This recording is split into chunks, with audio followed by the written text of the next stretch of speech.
the other thing about these disguises is that they all have a shadow and they all have a wisdom. So the shadow disguise of dominance is dependence. So in other words, the biggest fear a dominance type person has is to ever be dependent on anyone. And yet being dependent or opening to the healthy side of dependency is actually the antidote to the dominance disguise. So for me, with this dominance disguise, one of the things I found was that it was really getting in the way of me having healthy relationships. That I had so much rage from being so highly controlled when I was young in my family, and also unable to control my environment where so many people I cared about were being harmed. And so I had to sit in the juice of that. And what I became was a bit of a rager, actually, in my 20s, where I was, just really challenged with, I was burning a lot of bridges and relationships and jobs and opportunities that I had. I managed to keep myself functioning pretty well, but it was really difficult. I caused a lot of harm with my son and people that were dear to me at the time. And the way this started turning around was some of it was just a lot of good therapy, actually, that supported me in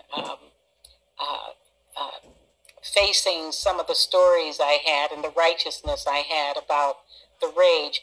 And this is a thing that I think is really important. Rage is wanting its day in court. So it wants to display its full range of expression without being punished. So I was able to find some therapists and also, after a while, be able to sit with my own heat and expression so that I can get that up and out and then feel what was really there waiting to be known. So that was a bit of a practice of having a sense of release, and then also not ending there, but also staying inside the body long enough to really feel what I'm left with, to feel the sorrow, to feel the fear, to feel the sadness, to grieve. That's what the deeper roots of rage is. Rage is kind of like the cover, but the deeper roots are these soggy places of what's unfinished that's still waiting for us to love it into transmutation almost. So when you get a touch of that or a taste of that, and can allow some of the softening and the release to happen inside the body, it's not at all something you just work with your mind around. The body it's like the rage kind of holds the body in hostage. It certainly held my heart in hostage. And what I found was that I needed to let myself be free from that by being able to recognize that what's happening in my life isn't personal, it isn't permanent, and it isn't perfect.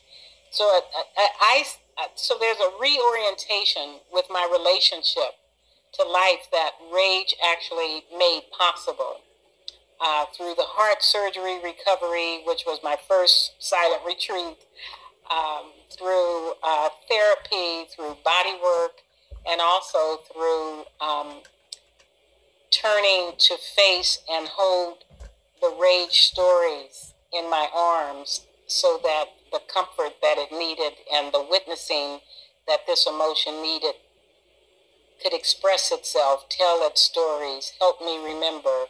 And then it just didn't have the same inflammation. So it was a journey of almost titrating where, you touch in a little bit to get to know this and back off and you come back in again. But it required a certain diligence, a mindfulness practice, if you will, of attuning and listening and weathering the waves of intense emotional flare-ups and knowing that it won't kill you because you can hang in there with it. So these are some of the ways that I've, come to work with it. Now, Bruce, in your book, Healing Rage, you refer to rage at times as a rage child. We get to know our rage child. Why do you use that reference, the child, rage child?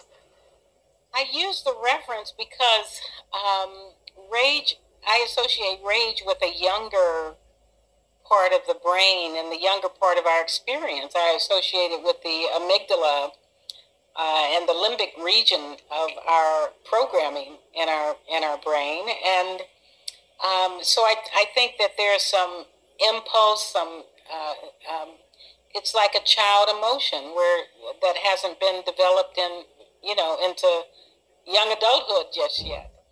And I think because it hasn't been attended to like any child would be, it has to find a way to act out. And that's what the disguises really represent, this rage child's way of being in the world and trying to get our attention. So I think a child is befitting. I remember going to a therapist once, and I was raging about some race issues I had with some people I was working with. And I was talking about how exhausted I am at the end of the day, and how, the arguments I got into, they weren't working well, and how I was at it and really felt right about it. And the therapist said to me, well, why did you send her to the job? And I said, who? And she said, why did you send the raging one? And it occurred to me that I didn't think I was any different than the raging one. I thought we were one and the same. She said, why don't you send the wise woman instead of the raging one? And I thought that was a great idea. Now, Ruth, when you were talking about turning towards the energy of rage, you mentioned burning in the heat of it, being in the heat of it, being willing to sit, if you will, in the heat of it. And I know you teach mindfulness meditation, and you teach people how to be with intense emotional energies. And I wonder if you can talk some about that and what it means to sit in the heat with rage. There's a couple of things that's important. One is the willingness to bear witness is fundamental, which means that the challenge is to shift from what's wrong, where we're attached to our story about what's happening, to shift from that to an experience of what's happening in the body. So it's actually dropping the story we have and then coming into the experience we're having in the body and making peace with that. Sometimes we can't fix the stories we have about rage, but we can learn to be with the energetic that's in the body. So the first thing we must do is to stop and recognize what's happening. Turn our attention away from the object of distress to what's happening inside the body. And this is really looking at the experience we're having, whether it's heat or a tingling or a pounding or racing heart or sweating or tightness. So we turn our attention inward to say, what's happening? I'm pissed, and this is what the experience is like. So we recognize it and we allow ourselves to know it intimately, which is to really say, okay, so if this is, heat is like this, pounding heart is like this, sweatiness is like this, and really allow ourselves to experience it very intimately. And once we allow the experience to be what it is, we notice a few things. We notice that it's not permanent, the experience we're having. It comes and goes without our control. A lot of times okay, so it's not permanent. That's the main thing we will notice.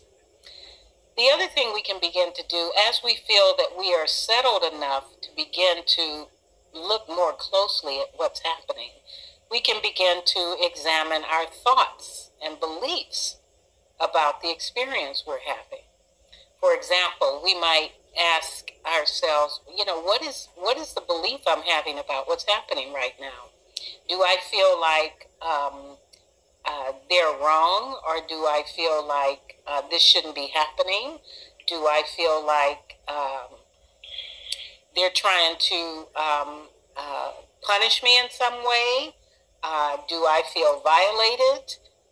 There's a number of questions we can ask to get at, well, what is it that we think is actually happening here? And as we ask these questions, we can begin to notice what's happening inside the body as we ask these questions. It's kind of like asking the question and then asking again, is this true? Is this the absolute truth? Is this always true? We can begin to just ask some questions and investigate the experience we're having. And then we can then offer ourselves some care, some self-care in those moments. What could I give myself right now that would provide me some relief or some comfort? Do I need to offer myself some compassion? Do I need to forgive or let go? Do I need to rest and take better care of myself? Do I need to take a day off work or take a walk? What can I give myself in this moment that I can give myself that would bring me a sense of relief and respect with the actual experience I'm having? Ruth, I feel like in this conversation, we've helped people turn rage around. Instead of as something to avoid, we've created an invitation. Your words have created an invitation to step in and step towards and see what the energy of rage might have to offer.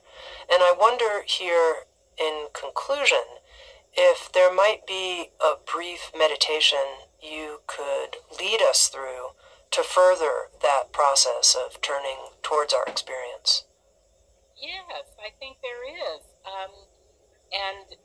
I can certainly guide us right now in something like that would be really precious and maybe foundational for us to set the groundwork for how we then turn towards this intense energy that's actually here to support our healing. So I invite our listeners in gratitude for listening in to turn their attention inward and take a seat of comfort and alertness, maybe letting the posture be straight and the skin on the body to soften both on the outside and on the inside.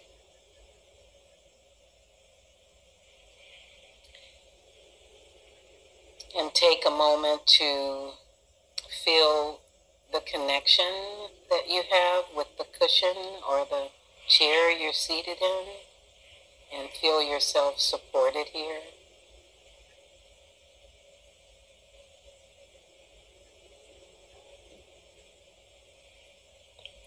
And then inviting your awareness to focus on the movement of the breath inside the body, maybe the rise and fall of the chest or the belly, or the movement of the breath in and out right at the tip of the nose.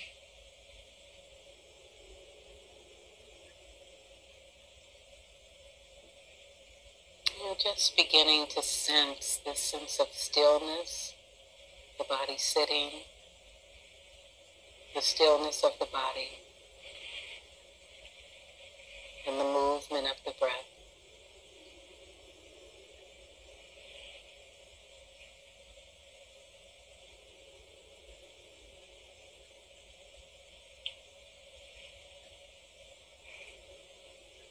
And taking your time to really sense the settling in.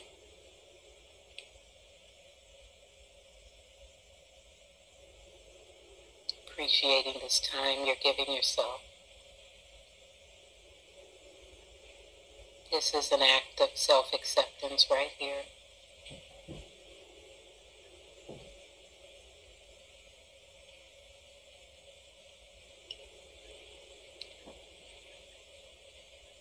And next, we want to call in some of our protectors, our sacred protectors. So imagine, if you will, someone, a benevolent one, sitting right at your back. This could be a teacher or a spiritual advisor, someone you really respect. Imagine them sitting right at your back, where you could even lean on them a little bit, just for this purpose of this meditation. Just feeling them holding and having your back in this supportive way.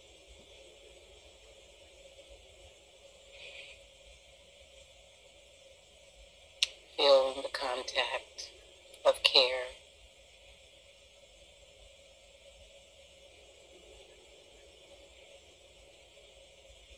Imagining that you're breathing together.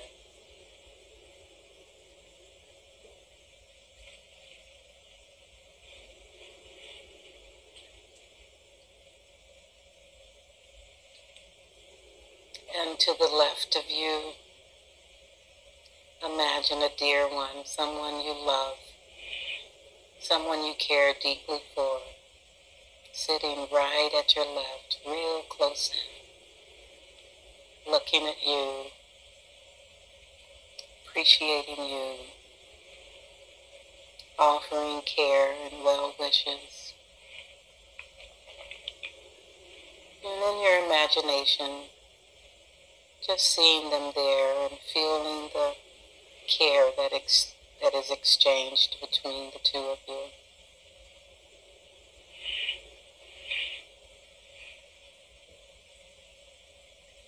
You might imagine reaching over and touching their hand, and just in a silent way appreciating their care and their presence.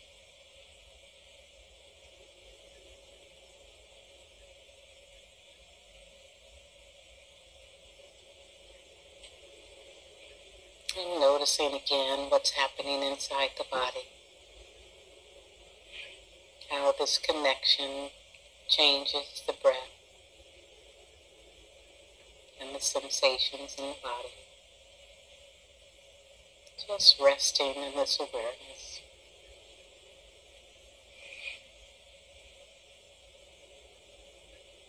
And then to the right of you, imagining the rage child, the little one. Imagine them sitting right to your right, looking at you, delighting in this opportunity to be seen. This little one reminding you of another time. This little one that's happy to be held in this space of sacred protection.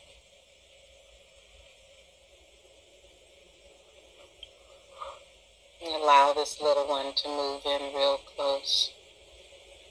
They may even want to climb in your lap. You can allow that.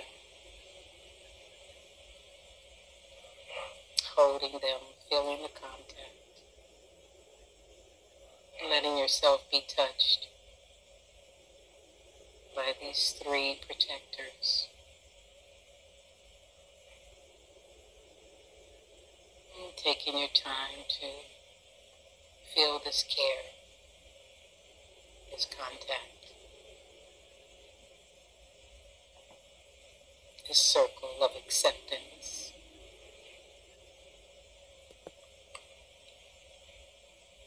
And rest your awareness here.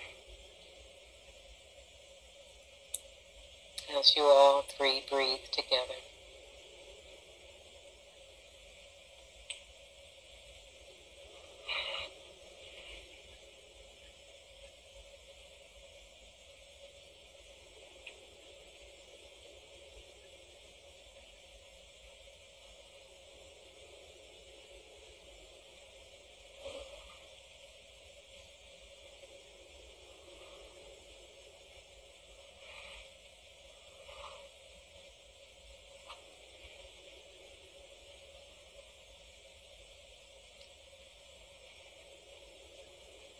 this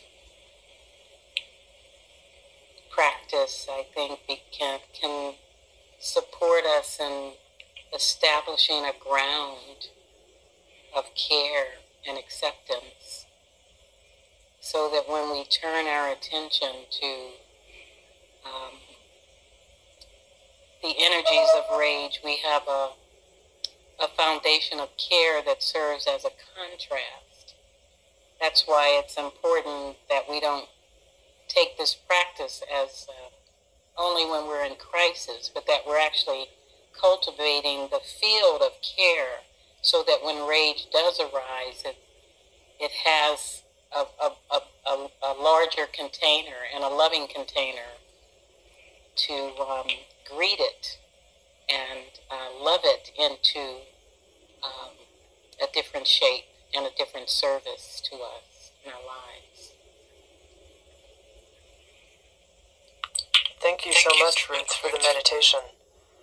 I am curious, because you've pointed a couple of times at how rage will have this service, as you just said, in our lives. I wonder, as an ending note, if you can just point to that a bit. Once we start listening to its voice, what kinds of things we might hear that would move us forward? Yeah, that's a great question, Tammy. And I can relate it actually to the 6 disguises. For example, when we start loving the dominance disguise, one of the things it supports us, it transforms into more of a discerning, more discernment, the ability to see clearly and to hold multiple truths without judgment. So when it's not a disguise, we can see that it has this discerning capacity about it. For the defiance disguise, when we've transmuted the energy, what we get in touch with is a part of us that's just a real clear truth teller, the ability to speak the truth from the heart without hate and harm. That kind of fierce truth that can come through that doesn't have the weight of hate associated with it. So our truth-telling capacity can come out very strong. And with the distraction disguise, what we can discover when we are not weighted by the disguise itself is that sense of spontaneity and freedom, and that ability to trust our intuition and our impulses more without hesitation. And we find ourselves in a more generous place without being in a greedy place of needing to acquire more. And I think when the energy of the devotion type is transmuted, we have this capacity to be more in harmony with our hearts, the ability to serve life with compassion, without obligation or without a sense of self-deception, where we really have an agenda behind it. That all kind of shifts away. And what I found with the dependence disguise is when we're not gripped with the rage untreated, that we can find this capacity we all have to be to express our unique power and be creative and joyful without apology, and even more playfulness and mischief we can delight in. And with the depression disguise, I think when the energy of depression is transformed, I think we can find ourselves in a real deep state of solitude, this ability to rest well in our own skin and to become our own refuge without shame and this need to hide. So these are some of the things I think we can, that when rage is attended to, the truer aspects of our humanity come out of hiding, and it becomes a blessing to humanity, because we all need the heat of rage, but we don't need the harm of it. And the heat of it can really help us be creative and connected and magical and truthful in our lives. And I think we need that. Ruth King, thank you so much for bringing this teaching on healing rage to the Self-Acceptance Summit. Thank you so much. You have brought a note, if you will, sounded a note that I think the summit has really needed. Thank you. Very enriching. Appreciate that so much. Thank you for having me. This concludes the 7th session of our Self-Acceptance series. Thank you, everyone, for joining us and for doing this inner work. Again, please note that the recording of this session will remain accessible for free for 24 hours, and if you wish, you can also decide to purchase the entire downloadable series with unlimited access to each recording, transcripts from each session, and bonus gifts from our presenters. Please join us for our next session, which will be with Danielle Laporte on the lies we fall for on the way to our truth. This will take place in under 3 hours at 4 p.m. Eastern Time. Again, for Sounds True, my name's Tammy Simon. Thank you, everyone, for being with us. SoundsTrue.com. Many voices, one journey.